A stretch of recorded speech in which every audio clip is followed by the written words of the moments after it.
I literally cannot keep up with the news these days. So apparently Kim Jong Un, the leader of North Korea, has dropped off the radar, the public radar, after April 11th. So now there's rumors and all sorts of speculation swirling about whether he's even alive at this time.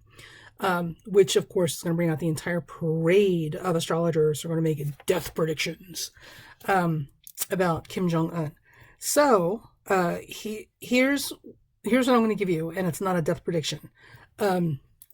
First thing is we don't have a time of birth for Kim Jong Un. We just have the date of birth and the country. So this is going to limit very much any pinpoint specificity that we can do with what's going on in his personal life and or his physical vitality.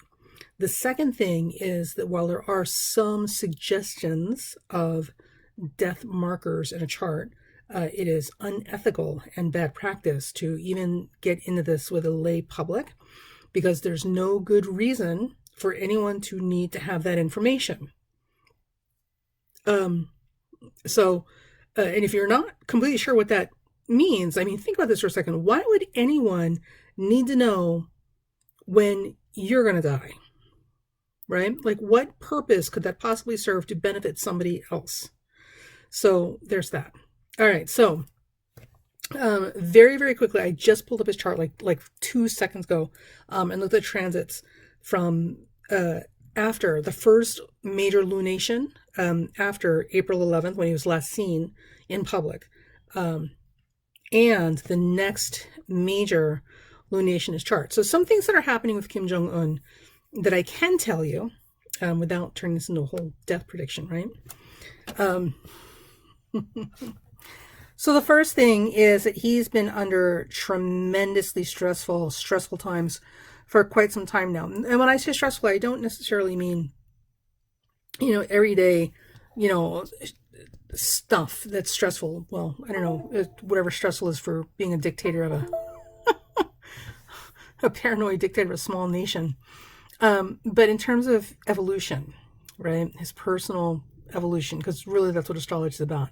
He's been under some very, very stressful aspects. And all of this is coming to a head as we speak.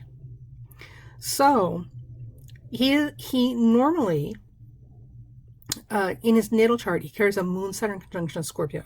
Now, if you didn't know anything about this man, and you were looking at this with completely unbiased eyes, the thing that would be evident when we look at this particular aspect is this is a really sad and painful aspect to carry in a natal chart. So for all of you folks out there who are not dictators, tyrannical, paranoid dictators of small nations, if you're carrying a Moon-Saturn conjunction and Scorpio, one of the things that you know is that your life is marked by very deep betrayal by people you should have been able to trust. And many eighth housers go through this. People with Scorpio rising, people with planets in the eighth house, people with very strong or angular or active Pluto in their chart. Pluto is not the big old sexy wagon people think it is. Pluto comes with a lot of betrayal from people you should have been able to trust. So you learn a lot about the use and abuse of power through literally firsthand experience with heavy Pluto themes in a chart. And with the Moon-Saturn conjunction, in Scorpio no less, Kim Jong Un has learned these things, these very, very painful lessons firsthand. And we may never know the depths or level to which he has experienced these betrayals. So, and these things color a person. They characterize a person and how they respond to life later. So he has come into this life with a very heavy cross to bear, as anybody with this particular setup would. With that said, he also has Mercury retrograde in Aquarius squaring that Moon-Saturn conjunction. So there are difficulties in communication. He may have either learning disabilities from very early on, or some type of cognitive processing dysregulation that goes on, like people who are dyslexic or people who are autistic. There's some type of misstep or misfiring between what he's understanding and seeing and what he's able to communicate or process. with the Moon-Saturn conjunction involved, this sort of made it even more of a vulnerability for him, or a point of exploitation by other people. So there's that. Now Saturn, transiting Saturn, is coming across that Mercury, squaring that Moon-Saturn conjunction as we speak. And of course, now, since Saturn has entered Aquarius and moved on to that Mercury, he's, disappeared off the radar. Now, there are people who would say that Saturn is karma. Ooh, karma. There's that word again. People love that word, karma. And that this is some kind of karmic comeuppance that is happening, and he's getting his due payback or just rewards. Maybe, we don't know. And it's not our job to play judge and jury for what other people's penalties are for their lack of evolutionary development. Lord knows.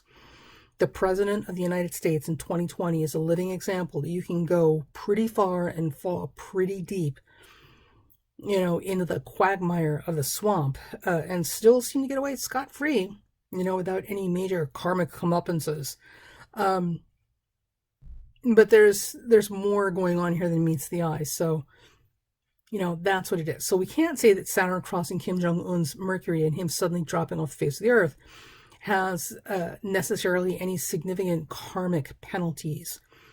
What we can say is that with Saturn crossing that Mercury like that, his ability to communicate will be significantly challenged, and also all communications that he puts forth are going to have serious gravitas or weight. So the importance of choosing words wisely and really understanding the significance of your messages, and the heaviness with which these things come forth and what they symbolize to other people is of unbelievable magnitude right now. So there's a lot of weight on the shoulders of a person who is carrying this particular aspect. And remember, Kim Jong Un is not the only person on the planet that has this Mercury in Aquarius squaring Moon Saturn in Scorpio. So when you look at this stuff, be very, very careful that you're not being overly cavalier, about your predictions, and interpretations about why something's happening, because he's not the only person that shares this, back spasm, that shares this aspect. And the fact of the matter is, other people sharing this aspect are not dictators of nations, right? They're not cruel tyrants. Or maybe they are, but we don't know. For all we know, they're working at the post office, and their greatest act of tyranny, and dictatorship is making you get in line and, wait your turn. So, listen, there's that. Okay, now, what's also significant about Kim Jong-un's chart is that he has had, since Uranus has gone into Taurus, remember Uranus went into Taurus a while ago. Uranus is at 5 now, and when Uranus got into Taurus at 0, right, and certainly as it's inched along in the last 6 months or so, it has been opposing his Saturn and that moon. So Uranus opposing Kim Jong-un's moon Saturn, without including Mercury at this point, indicates a lot of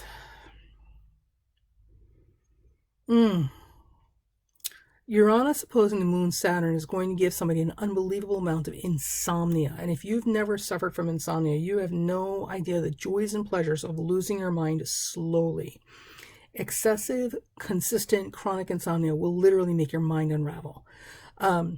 So there's that. Uranus with the opposition to Saturn and the moon in Scorpio could also indicate blockages in pipes. So he may very well have some type of blockages in like circulatory passageways, right? In this particular case, my best guess would be fatty deposits or passages in deep arterial spaces. So it's either, it could be a blockage that has been, or plaque, like a plaque blockage that has been building either around the brain, so he may have had a stroke, or deep in the major arteries in the body, right? So not not the little ones, but the major ones. I mean, you know, and also too, this could absolutely suggest a heart attack, although I suspect this is more about a blockage somewhere in a deep major artery in the body.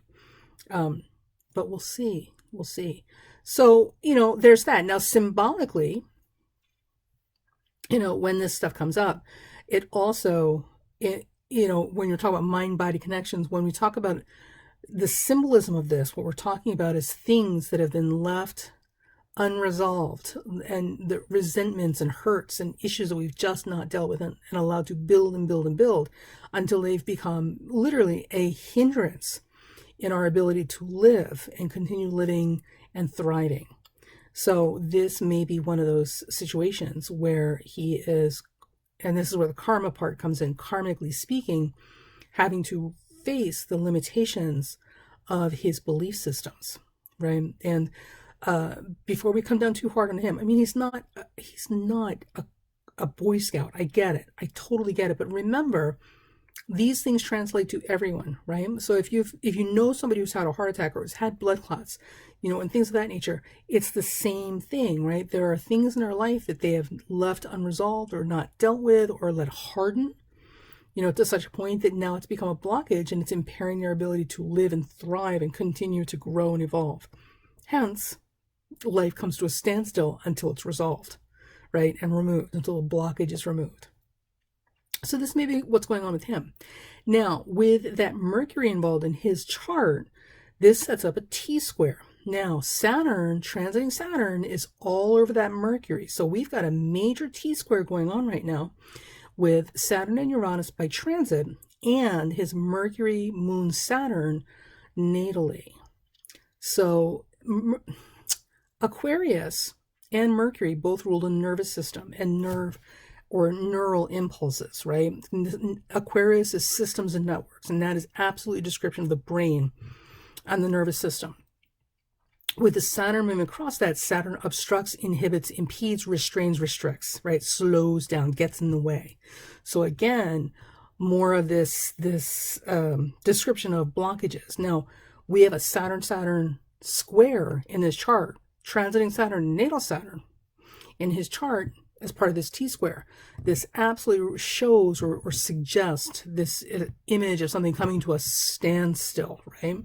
And also potentially things like a landslide, so much mass moving suddenly all at once, because squares are actions, square aspects are actions. So there's that. And his natal Mercury is retrograde in Aquarius. So this may be related to something very specific that's from very, very early on in life. Does anybody know if he had a twin brother? I don't know. I mean, if he did, I suppose we'd never find out. But there's something about siblings or, well, I'll leave that for another day. Anyway, so there's that. Okay. Now, Mars is coming down, and the day I would look for to watch for news about him is going to be May 1st. Mars will come down and conjunct his natal Mars on May 1st. Now, if I'm not mistaken, we've got a major lunation on the 29th or the 1st. I'm such an astrologer. I should have this stuff written down, like already prepared, right? But you are astrologers too, so you should know, okay, and should be looking right now if you don't, what major aspects or lunations we have going on around May 1st, because that May 1st is when we should get some news about what's going on with him. Now, when Mars conjuncts Mars is a lot of things. But Mars is absolutely an action-oriented, energetic planet, and it's also a cleaving planet. Mars rules surgeons as well as war, and it rules steel and blades and knives and fire and sharp cutting things, instruments of war and separation. So when Mars comes down and conjuncts Mars, typically whatever area that life represents for us gets very, very active very, very quickly. Now, we obviously don't know what that means for him because we don't have a time of birth. But given the suspicious circumstances that we're dealing with right now, we should definitely hear something when Mars hits that Mars degree in his natal chart. Okay, now what else do we have going on? So literally, you and I are eyeballing this chart together, literally as we speak. Guys, I was just watching one of the little news blips on YouTube about Kim Jong Un, because this suddenly came in the news in the last 24 hours. And I'm like, wait, what? What's going on? So you're listening to me as I'm eyeballing it for the first time, like ever. Because I live here in the United States and we've had so much going on in our news cycle that I haven't been able to keep up with this, much less what's going on in other places. Okay, now, the good news, maybe, I don't know, is that his natal Mars trines Pluto, and transiting Mars, when it conjuncts his natal Mars, will also trine Pluto. So Mars-Pluto aspects, especially trines, tend to give people, a lot of endurance. So he's pretty resilient in a lot of ways, which you wouldn't expect necessarily to look at him. But remember, appearances are deceiving. So with Mars coming down and activating that trine in his chart, there could very possibly be very, very beneficial outcomes from this. So we'll see how that goes. The other thing that I thought was interesting with his chart, well, actually, that's pretty much it. This giant T-square cross chart is just a sledgehammer. So life interrupted is literally what's happening right now. Okay, so I'm sure there's more. I'm going to take a deeper look at this and try to pull the chart apart and look for other things. And again, remember, we're working with other birth times. So there's a lot of specificity as far as information that we are not able to glean, at least on superficial inspection like this. So the question, I suppose, is Kim Jong Un dead? And I'm not going to speculate about that because it's not only in poor taste, it's not an astrologer's job, and it's very unethical to do so. Although I would say, if we were just going to go by the superficial aspects, probably not. I suspect he may have had a stroke, or because Aquarius does rule air, right? Although this is more electricity and electrical current. So I really think it's about brain signals. It's entirely possible that he has COVID-19, but I really believe this is more about neural wiring in the brain and brain functions with him. So, or electrical systems in the body, right? But we'll see. Now, the upside, the upside to all of this is it is entirely possible that if something happens to him, because as far as anybody knows, he does not have an heir. So if something happens to him now or in the immediate future, there is no son to pass the throne onto. And North Korea is an extremely patriarchal culture. So everything's about the man and the male namesake and the family name being passed down through the boys. You know, anyway, however, he does have a sister.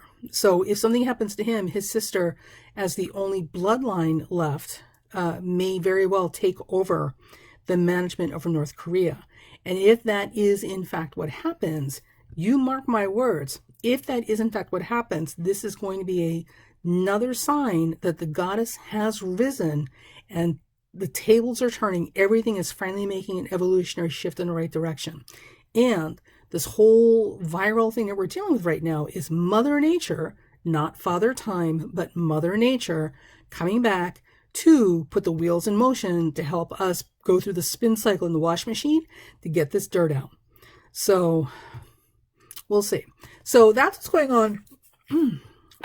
Your brief, quick 5-minute glance at the chart. That's what I'm seeing going on with Kim Jong Un. Again, this needs a much more serious examination of it, but he is definitely, in deep with some stuff. And my personal feeling is that he's been under a lot of stress, and a lot of it has to do with blockages and impediments inside the biological system, and also dysregulation of energy and sleep and all that sort of stuff.